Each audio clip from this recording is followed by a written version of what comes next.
Hello guys, તો આજે હું કોઈ વ્લોગ નથી ઉતારવાનો કે કાંઈ નથી કરવાનો, કેમ કે મારી થોડીક તબિયત ખરાબ છે એના કારણે.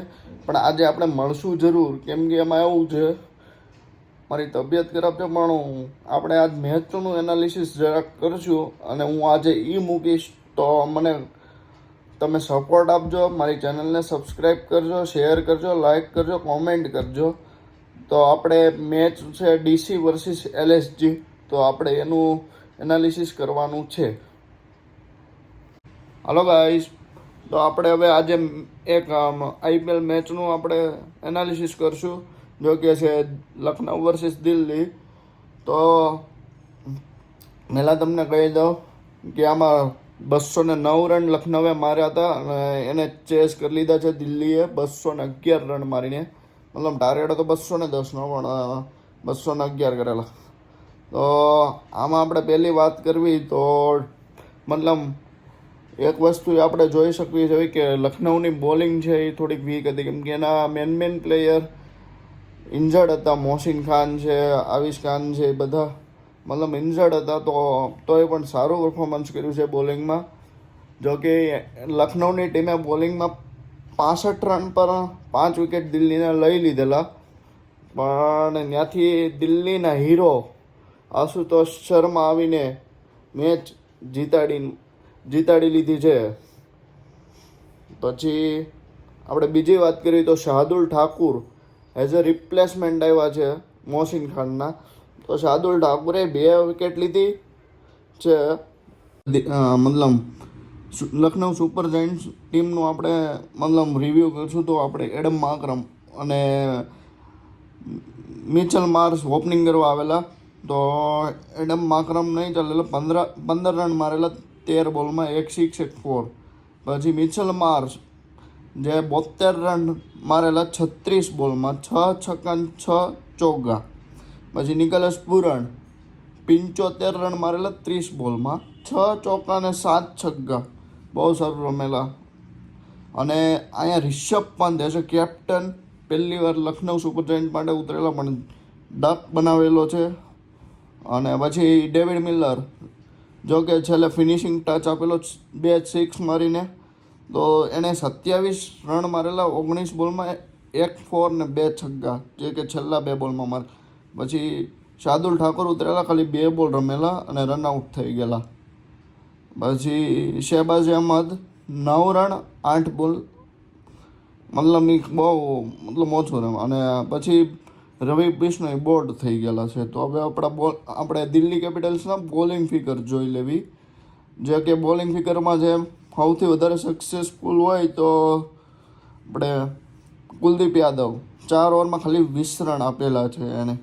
કેમ કે બધા બોલર ધોવાતા હતા, ત્યાં કુલદીપ યાદવે ખાલી 20 રન આપેલા છે અને 2 વિકેટ પણ સાથે લીધી છે, એટલે એ પ્લસ પોઈન્ટ છે. અને મિચેલ સ્ટાર્કે 4 ઓવરમાં 42 રન થઈને 3 વિકેટ લીધેલી છે. મતલબ સ્ટાર્ટિંગમાં થોડાક વાય ધોવાણા હતા, પણ એને રિકવર કરી લે. એ દર વખતે બોલિંગ સારી જ કરે છે. અને સાથે સાથે આપણા દિલ્હીના કેપ્ટન અક્ષર પટેલ ખાલી 3 ઓવર નાખીને 18 રન આપેલા છે.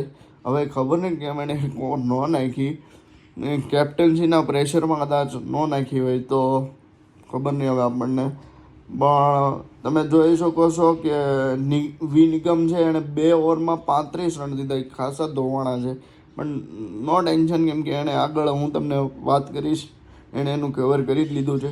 જેમ કે મુકેશ કુમાર 22 રનમાં 1 વિકેટ લીધી. મતલબ એ ધોવાણા છે, પણ આઈપીએલના રીતે તો સારું તોય કર્યું છે, કેમ કે 11ની ઇકોનોમી છે એની, વાંધો નહીં. પછી કુલદીપ યાદવનું એ તો તમને કહી. મોહિત શર્મા, ભાઈ આ ખેલાડી આપણા ગુજરાત ટાઇટન્સમાં પણ હતો, પણ ત્યારે મતલબ વચ્ચે ધોવાતો અને અત્યારે એ ધોવાણો છે. આ વાંધો નહીં, નેક્સ્ટ ટાઈમ સારી બોલિંગ કરશે. અને છેલ્લે ટ્રિસ્ટન સ્ટોપ, આ ખબર નહીં કે એને ઓવર કેમ કેપ્ટને આપી હતી. 28 રન આણે આપી દીધા હતા એક જ ઓવરમાં. મને એવું લાગે છે કે અક્ષર પટેલને નહીં આવવાની જરૂર હતી, પણ એનું આવીને એણે ટ્રિસ્ટન સ્ટોપને એક ઓવર આપી દીધી છે. કાંઈ વાંધો નહીં. હવે આપણે વાત કરશું તો દિલ્હી કેપિટલ્સની બેટિંગની. તો દિલ્હી કેપિટલ્સમાં ફ્રેઝર મગર એ જો કે એનો ફ્લોપ શો ચાલુ જ છે. ઓસ્ટ્રેલિયામાંથી નથી એનો ચાલુ છે, કેમ કે ઓસ્ટ્રેલિયામાં હતા તે જ ફોર્મમાં નહોતા. અને ફેફ ડુપ્લેસિસ સ્ટાર્ટિંગમાં બહુ સારું રમ્યા, પણ છેલ્લે એ આઉટ થઈ ગયા 29 રન મારીને. પછી અભિષેક પટેલ જો કે બે વિકેટ કીપર તો બે ટીમના 0 પર જ ગયા છે, રિષભ પંત અને અભિષેક પટેલ. સમીર રિઝવી આવ્યા જવાનું એ કંઈક ખાસો કમાલ ન કરી શક્યા. આપણા ગુજરાતના બાપુ એવા અક્ષર પટેલ કેમિયો એમાં બહુ સારો એમાં કેમિયો, 22 રન 11 બોલમાં. ઇસ્ટર્ન સ્ટોપ 34 રન 22 બોલમાં. પછી વી નિગમે સાથ આપ્યો તો આશુતોષ શર્માનો, એમ કે 39 રન 15 બોલમાં ખાલી મારેલા. અને આશુતોષ શર્માનું તો તમને કીધેલું છે આગળ, તો એ તો કંઈ કહેવાની જરૂર નથી. પણ મારી માટે મેચનો ટર્નિંગ પોઈન્ટ એ સાબિત થયો છે કે રિષભ પંતે ઓલા છેલ્લે કીપિંગમાં એક કેચ છોડેલો, સ્ટમ્પિંગનો ચાન્સ હતો એ છોડેલો હતો, એ મેન કહેવાય. હવે આપણે બોલિંગ ફિગર્સ જોઈ લેવી LSGના. શાર્દુલ ઠાકુર 2 ઓવરમાં 19 રન દીધા.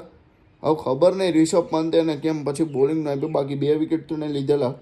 એમ સિદ્ધાર્થ જે ઇમ્પેક્ટ પ્લેયર આવેલા, એણે ખાસો ઇમ્પેક્ટ પાડેલો, પણ કાંઈ ખાસો કામ ન આવ્યો, કેમ કે એણે 4 ઓવરમાં 39 રન દીધા હતા. પહેલી 2 ઓવર સારી ગઈ હતી, પણ એની પછીની 2 ઓવર થોડીક ધોવાણા છે. આઈને IPL છે ચાલ્યા કરે. પછી ડી સિંગ આવેલા, એણે 4 ઓવરમાં 31 રન આપીને 2 વિકેટ, સારું પ્રદર્શન હતું એનું. રવિ બિશ્નોઈ તો ખબર નહીં, પણ 2 વિકેટ લીધી, પણ એ ખાસા ધોવાણેલા, 53 રન આપેલા.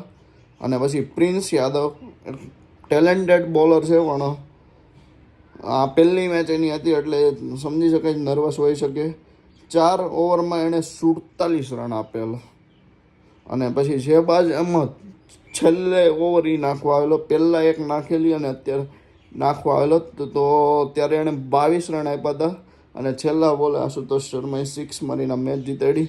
એટલે ઘણી બધી પોઝિટિવિટી દિલ્હીએ એક ખાસું પરફોર્મન્સ નથી કરવું, એ તો આપણે કેપ્ટને ખુદ કહી દીધેલું કે મારા ડિસિઝન થોડાક ઉપર નીચે થઈ શકે એવું. અક્ષર પટેલ બોલેલા, પણ કાંઈ વાંધો નહીં, તમે પહેલી વાર IPLમાં કેપ્ટનશીપ કરો છો અને પહેલી મેચ જીતા, તો એની માટે દિલ્હી કેપિટલ્સને કોંગ્રેચ્યુલેશન, અને લખનઉ સુપર જાયન્ટ્સને બેટર લક નેક્સ્ટ ટાઈમ. તમે બીજી વાર મેચ જીતો, હવે બીજી મેચ જે આવી તમે જીતો એવી આશા કરું છું.